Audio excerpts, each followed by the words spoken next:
Hai, teman-teman wajib pajak, selamat datang di video Agus Pajak, yang membahas ketentuan umum dan tata cara perpajakan. Video ke-14 membahas SPT yang tidak dianggap SPT. Sudah lapor SPT tapi dianggap tidak lapor. Pasal 4 Undang-Undang KUP mengatur bahwa wajib pajak wajib mengisi dan menyampaikan surat pemberitahuan dengan benar, lengkap, jelas, dan menandatanganinya. Benar adalah benar dalam perhitungan, termasuk benar dalam penerapan ketentuan peraturan perundang-undangan perpajakan, dalam penulisan, dan sesuai dengan keadaan yang sebenarnya. Lengkap adalah memuat semua unsur-unsur yang berkaitan dengan objek pajak dan unsur-unsur lain yang harus dilaporkan dalam surat pemberitahuan. Jelas adalah melaporkan asal-usul atau sumber dari objek pajak dan unsur-unsur lain yang harus dilaporkan dalam surat pemberitahuan.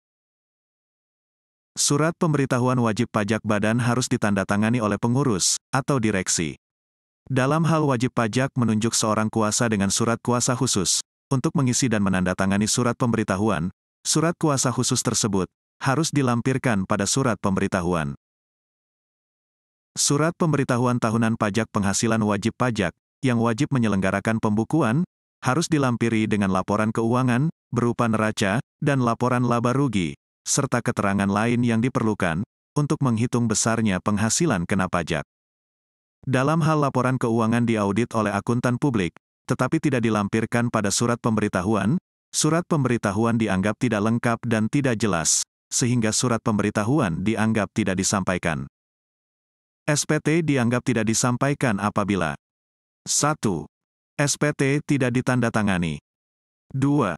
SPT tidak sepenuhnya dilampiri keterangan dan/atau dokumen. 3.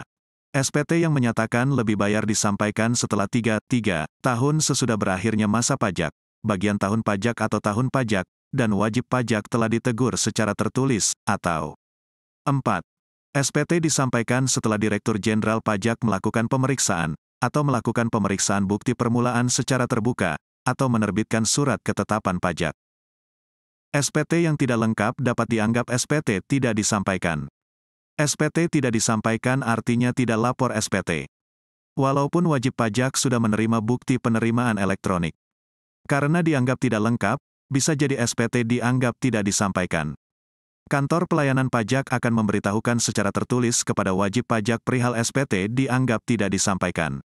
Setelah itu, Kantor Pelayanan Pajak akan segera menerbitkan sanksi administrasi melalui surat tagihan pajak.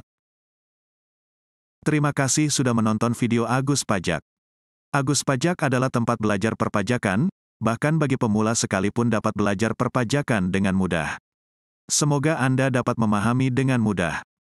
Selain belajar melalui video, laman aguspajak.com juga menyediakan tulisan tentang perpajakan. Tulisan di laman aguspajak.com sudah banyak dikutip orang untuk beragam keperluan, seperti tugas dari dosen dan skripsi. Nantikan video selanjutnya. Sampai jumpa di video selanjutnya.